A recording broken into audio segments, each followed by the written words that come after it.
Hello students, आज के इस वीडियो में जो मैं टॉपिक लेके आया हूँ वो है शैवालों में जनन।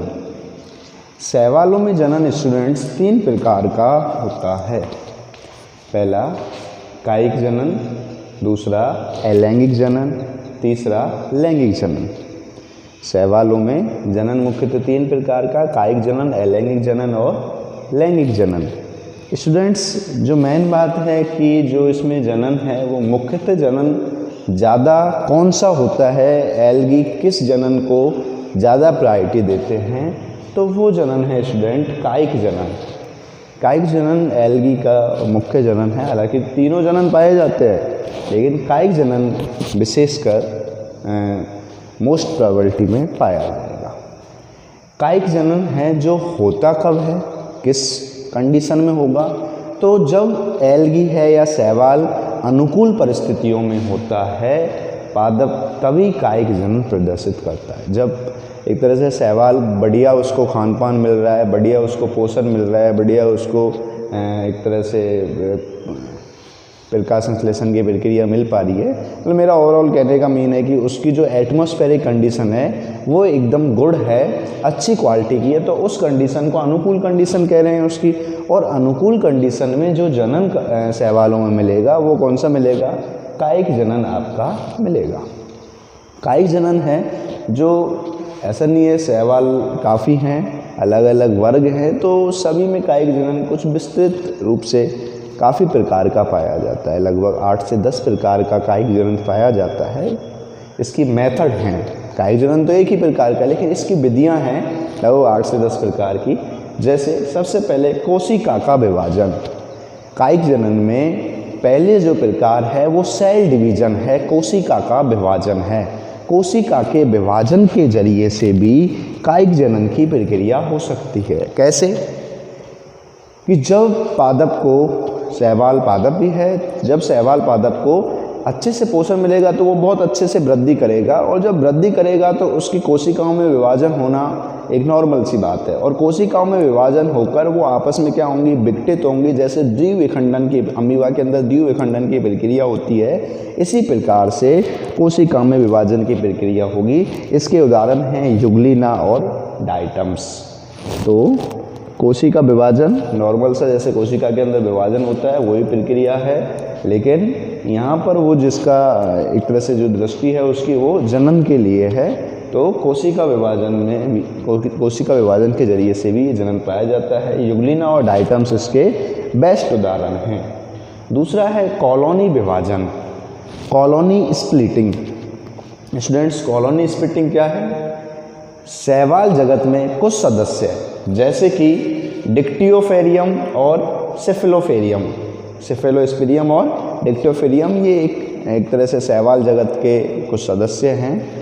इनमें विशेष प्रकार का जनन पाया जाता है। कैसा विशेष प्रकार का जनन कि ये पहली बात तो कॉलोनी बना के रहते हैं ये दोनों ही सदस्य, और कॉलोनी बनाकर रहने के बाद जब इनकी कॉलोनी का एक तरह से वृद्धि पूर्ण हो जाती है या उसका एक तरह से साइज बढ़ जाता है, उसमें सदस्यों की संख्या बढ़ जाती है, तो उन कॉलोनियों को क्या हो जाता है, विघटन हो जाता है, विभाजन हो जाता है, और उस प्रकार से ये और बहुत सारे एल्गीज का निर्माण कर लेते हैं। मतलब एक तरह से एल्गी के कुछ पार्ट है वो एक तरह से क्या होंगे, अलग होंगे, और वो किस रूप में पाए जाएंगे, कॉलोनी में। तो इस प्रकार का जो एक तरह से जनन है वो क्या है, कॉलोनी स्प्लिटिंग, कॉलोनी का विभाजन होना। ध्यान रखना, एग्जाम्पल डिक्टियोस्पेरियम और सेफेलोस्पेरियम इसके बेस्ट उदाहरण हैं, इसके सदस्यों में मिलता है। नेक्स्ट, हार्मोगोन्स के द्वारा। स्टूडेंट्स, हार्मोगोन्स क्या है? हार्मोगोन्स एक प्रकार से एक संरचना है जो कि मुख्यतः साइनोफाइसी के सदस्यों में निर्मित होती है। हार्मोगोन्स एक संरचना है जो कि साइनोफाइसी के सदस्यों में निर्मित होती है। क्या, कैसी संरचना है? देखिए, जैसे कि स्टूडेंट्स ये जो मैं डायग्राम बना रहा हूँ वो ऑस्लेटोरिया के लिए है। ऑस्लेटोरिया में ये ऑस्लेटोरिया हो गया। अब हार्मोगोन्स कैसे बनेंगे? हार्मोगोन्स की बनने की कंडीशन जैसे कि इसके कुछ इस भाग में चपटे प्रकार की संरचना, इस प्रकार की संरचना बन जाएगी। इस विशेष संरचना को हम क्या कह देते हैं? हार्मोगोन्स कह देते हैं। और ये हार्मोगोन्स है जो मुख्य पादप से अलग होकर क्या करेगा, एक तरह से नए शैवाल का निर्माण करेगा। हार्मोगोन्स का निर्माण मृत कोशिकाओं के नष्ट होने से, यहाँ पे मान लो कोई मृत कोशिका है वो नष्ट हुई है उसके कारण भी हो सकता है, या फिर हेटेरोसिस्ट के नज़दीक से टूटने से। ये जो एक तरह से सिस्ट हैं, यदि ये सभी एक समान है तो होमोसिस्ट, और यदि एक समान नहीं है तो हेटेरोसिस्ट। तो इनका जब नज़दीक से टूटना, हेटेरोसिस्ट के नज़दीक के टूटने से भी किसका निर्माण हो सकता है, हार्मोगोन्स का निर्माण हो सकता है। तो स्टूडेंट्स इसके बेस्ट उदाहरण साइनोफाइसी वर्ग के हैं, नॉस्टॉक है, ऑस्लेटोरिया, एनाविना। तो ये हार्मोगोन्स की बात हो गई। तो मुख्यतः आपने कायिक जनन में कोशिका का विभाजन, कॉलोनी विभाजन और हार्मोगोन्स के बारे में पढ़ा। इसके बाद नेक्स्ट जो है वो हमारा है फ्रेगमेंटेशन। नेक्स्ट है फ्रेगमेंटेशन। फ्रेगमेंटेशन की बात में आप सबसे पहले ये पढ़ोगे कि फ्रेगमेंटेशन क्या होने का कारण क्या है, फ्रेगमेंटेशन की प्रक्रिया होती क्यों है। तो इसके मुख्यतः 2-3 कारण हैं, 3 कारण मुख्यतः हैं। पहला कारण, कोई जलीय जंतु यदि शैवाल, पहली बात तो ये मिलता कैसे शैवालों में है, जो फ्रेगमेंटेशन की प्रक्रिया है वो तंतु वाले शैवालों में मिलता है, जैसे कि स्पाइरोगायरा, जैसे कि एक्टोकार्पस, जैसे कि पॉलीसाइफोनिया। इस प्रकार के शैवालों में फ्रेगमेंटेशन की, खंडन की प्रक्रिया पाई जाती है। और इसके होने का कारण, जैसे मान लो इन शैवालों की संरचना तंतुवत है, इनसे कोई जलीय जीव, जलीय जंतु आकर टकराता है, इनको क्षति पहुंचाता है, तो इस प्रकार की प्रक्रिया क्या होगी, फ्रेगमेंटेशन या खंडन। मतलब वो टूट जाएगा, तंतु टूट जाएगा, तंतु टूटकर उस तंतु के अंदर इतनी कैपेसिटी होगी कि जो तंतु के भाग टूटे हैं वो नए शैवाल का निर्माण कर लेगा। तो इस प्रकार की प्रक्रिया फ्रेगमेंटेशन या खंडन कहलाती है। दूसरा कारण, पहला कारण तो किसी जलीय जीव के टकराने के कारण, दूसरा कारण प्रजनन के समय जनक कोशिकाओं का नष्ट होना। यदि प्रजनन होना है, मान लो लैंगिक जनन होना है, अलैंगिक जनन होना है, और वो कोशिकाएं नष्ट हो गई जिनसे जनन होना है, तो इसके अंदर कौन सा प्रकार बचता है, फिर खंडन का प्रकार बचता है। या फिर आप ऐसा समझ सकते हो कि जो कोशिकाएं जनन के लिए प्रेरित कर रही थी, शैवाल में जनन के काम करने वाली थी, वो टूट गई, और टूटने के बाद उन्होंने क्या किया, नए एक तरह से शैवाल का निर्माण किया। लेकिन टूटने का मतलब खंडन से, फर्मेंटेशन की प्रक्रिया से होगा। तीसरा कारण, यांत्रिक दुर्घटना के कारण, कोई यांत्रिक दुर्घटना हो जाए शैवालों के सुकाय में, तो उस कंडीशन में भी खंडन की प्रक्रिया होती है। इसके बेस्ट उदाहरण मैंने बताए तंतुबद्ध शैवाल, जैसे कि स्पाइरोगायरा, एक्टोकार्पस, पॉलीसाइफोनिया, ये इसके बेस्ट उदाहरण हैं। स्टूडेंट्स नेक्स्ट बात करेंगे हार्मोस्पोर्स या हार्मोसिस्ट। हार्मो HORMOSPORE, हार्मोस्पोर एंड हार्मोसिस्ट। पहली बात तो सिस्ट कंडीशन क्या है।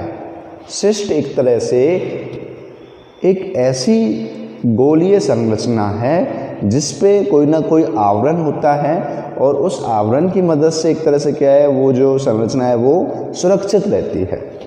तो हार्मोस्पोर या हार्मोसिस्ट का मतलब ये है, सभी यदि ऐसी संरचनाएं समान रूप से पाई जा रही हैं तो उनको हार्मो, समान वर्ड के लिए हार्मो वर्ड यूज कर लिया। यदि अलग होती तो उनको हेटेरोसिस्ट बोलते।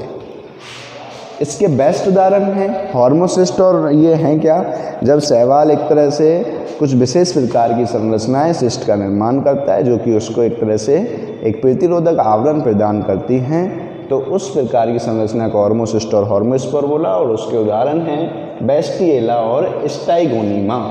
बेस्टिएला और स्टाइगोनीमा इसके बेस्ट उदाहरण हैं, और ये एक प्रकार हो गया हार्मोस्पोर या हार्मोसिस्ट। नेक्स्ट है कंद, ट्यूबर। जैसे कि आलू के अंदर होता है, आलू के अंदर है क्या, आलू शैवाल नहीं है, लेकिन मैं एक उसका उदाहरण दे रहा हूँ। जैसे ऐसा जो उदाहरण है वो कारा के अंदर होता है। कारा के अंदर क्या होता है, इसके जो एक तरह से पर्व संधियों वाले भाग हैं, नोड्स वाले भाग हैं, वहाँ पे संचित भोजन इकट्ठा हो जाता है, और ये संचित भोजन आगे जाके एक तरह से कंदिल संरचना में परिवर्तन हो जाता है, और ये कंदिल संरचना विभाजित होकर नए कारा का निर्माण कर लेती है। इस प्रकार से यदि कायिक संरचना के जरिए से ये जनन होता है तो उसको कंद के द्वारा कायिक जनन कहा जाएगा। एग्जाम्पल उसका बेस्ट कारा। नेक्स्ट है पत्रकलिकाओं द्वारा। पत्रकलिकाएं वल्विल्स ऐसा प्याज के अंदर भी पाया जाता है, प्याज के अंदर हालांकि लैंगिक जनन पाया जाता है, लेकिन यदि उसमें बात करें कायिक जनन की तो पत्रकलिकाओं वाला जनन भी वल्विल पाया जाता है। ये कैसे होती हैं वल्विल्स? गोलाकार होती हैं, एकल होते हैं, अनियमित होते हैं, इस प्रकार की संरचनाएं होती हैं। इसका भी बेस्ट उदाहरण क्या है? कारा है। नेक्स्ट है मुकुलन द्वारा बडिंग की प्रक्रिया। जैसे कि बडिंग की प्रक्रिया में क्या होगा, एक विशिष्ट प्रकार के छोटी अतिवृद्धि मुख्य शैवाल भाग से निकलेगी और ये छोटे प्रकार की अतिवृद्धि धीरे धीरे वृद्धि करके नए शैवाल का निर्माण करेगी और पैतृक शैवाल से अलग हो जाएगी। तो इस प्रकार की जो कंडीशन है वो किसमें होती है? प्रोटोसाइफन में पाई जाती है। मेरे कहने का मतलब है कि मान लो ये मुख्य शैवाल है, इस मुख्य शैवाल से छोटी क्या निकली? अतिवृद्धि निकली। इसने सेम जैसे पैतृक था ऐसे वृद्धि की और बाद में ये इससे क्या हो गई? डी अटैच हो गई, इससे हट गई। इस प्रकार से जैसा पहला शैवाल था ऐसे दूसरा शैवाल हुआ, लेकिन किस प्रक्रिया के द्वारा? बड के द्वारा, अतिवृद्धि के द्वारा, मुकुल के द्वारा इसका निर्माण हुआ। तो इस प्रकार की प्रक्रिया बडिंग या मुकुलन कहलाएगी। इसका बेस्ट उदाहरण है प्रोटोसाइफन। नेक्स्ट है प्राथमिक तंतु, जिसको हम इंग्लिश में प्रोटोनीमा भी बोलते हैं। कभी कभी पूछा जाता है प्रोटोनीमा का एग्जाम्पल कारा है। ये है क्या? जो एक तरह से किसी भी शैवाल का जो तंतु है, जो मुख्य संरचना का निर्माण कर रहा है, प्राथमिक प्रकार का तंतु है, वो आपस में एक तरह से एक तरह से विघटित होकर टूटकर एक तरह से नए शैवाल्स का निर्माण कर लेगा। तो इस प्रकार की कंडीशन है, वो प्राथमिक तंतु के द्वारा शैवाल निर्माण है, कायिक जनन की प्रक्रिया है। इसका भी बेस्ट उदाहरण क्या है? कारा है। स्टूडेंट्स, हमने कायिक जनन में लगभग 8 से 9 प्रकार पढ़े। पहला प्रकार कोशिका विभाजन था, दूसरा प्रकार कॉलोनी विभाजन था, तीसरा प्रकार हार्मोगोन्स के द्वारा था, चौथा प्रकार खंडन था, पांचवा प्रकार हार्मोस्पोर था, छठा प्रकार कंद था, सातवां प्रकार पत्रकलिका, आठवां मुकुलन और फिर प्राथमिक तंतु। एक दो प्रकार और भी बच जाते हैं, जैसे कि एमाइलेज तारा द्वारा, एमाइलेज स्टार द्वारा एक विशेष प्रकार का स्टार या तारा का संरचना बनती है जो भी कायिक जनन का कार्य करती है, उसको एमाइलेज स्टार बोला जाता है। तो इस प्रकार से ये कायिक जनन की बात शैवालों में कंप्लीट हुई। इसकी विस्तृत जानकारी के लिए आप कोई भी रेफरेंस बुक यूज करें, बाकी एक आधारभूत बेसिक जानकारी के लिए ये सफिशिएंट मटेरियल है बीएससी लेवल के अकॉर्डिंग। और बड़ा क्वेश्चन यदि आता है तो यहाँ से कायिक जनन के लिए एक बड़ा क्वेश्चन तैयार होता है। स्टूडेंट, मैं आशा करता हूँ कि आपको ये वीडियो समझ आया होगा। वीडियो को लाइक शेयर एवं सब्सक्राइब करें। Thank you students.